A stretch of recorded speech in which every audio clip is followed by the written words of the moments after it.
ગુજરાતના નાયબ મુખ્યમંત્રી હર્ષ સંઘવીના તેમની શૈક્ષણિક લાયકાતને લઈને ઘણા વિરોધ થયા છે, પરંતુ તેમણે વિદેશી ધરતી પર જઈને ઇન્ડિયાનું પ્રતિનિધિત્વ કરતા સમયે અંગ્રેજી બોલીને સાબિત કર્યું કે આવડત ફક્ત શિક્ષણની મોહતાજ નથી.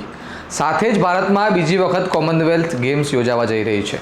તે આપણા માટે ગર્વનો વિષય છે, પરંતુ આ વખતે યોજાનારી ગેમ્સમાં 2010ની દિલ્હીમાં યોજાયેલી કોમનવેલ્થ ગેમ્સની જેમ ભ્રષ્ટાચાર તો નહીં થાય ને? વિગતે વાત કરીએ હર્ષ સંઘવી અને પ્રથમ કોમનવેલ્થ ગેમ્સમાં શું ભ્રષ્ટાચાર થયો હતો તેના વિશે. નમસ્કાર, હું ચિરાગ વર્ષાબેન, આપ જોઈ રહ્યા છો સ્વમાન. ઇન્ડિયામાં ફરીવાર કોમનવેલ્થ ગેમ્સ યોજાવા જઈ રહી છે. તેમાં પણ ગુજરાતમાં જ આનું આયોજન થશે. તે ગુજરાત માટે અને ગુજરાતીઓ માટે ગર્વનો વિષય છે. સાથે જ તાજેતરમાં નાયબ મુખ્યમંત્રી હર્ષ સંઘવીને લઈને વિવાદ ચાલી રહ્યો છે, જેમાં તેમના ભણતરને લઈને નેતાઓ અને નાગરિકો મજાક બનાવી રહ્યા છે. પરંતુ હર્ષ સંઘવીએ વિદેશની ધરતી પર ભારતનું પ્રતિનિધિત્વ કરતા સમયે અંગ્રેજી બોલીને તેમના માટે ચાલી રહેલા મજાકને અંગ્રેજી બોલીને જવાબ આપ્યો છે.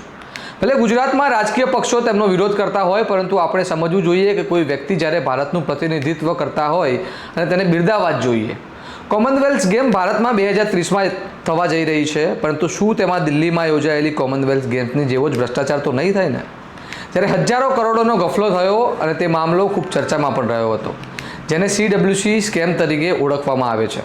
આ સ્કેમમાં આક્ષેપો હતા કે ખોટા બિલો અને વધારે પડતા ખર્ચ બતાવીને 70,000 કરોડનો ખર્ચ બતાવવામાં આવ્યો હતો.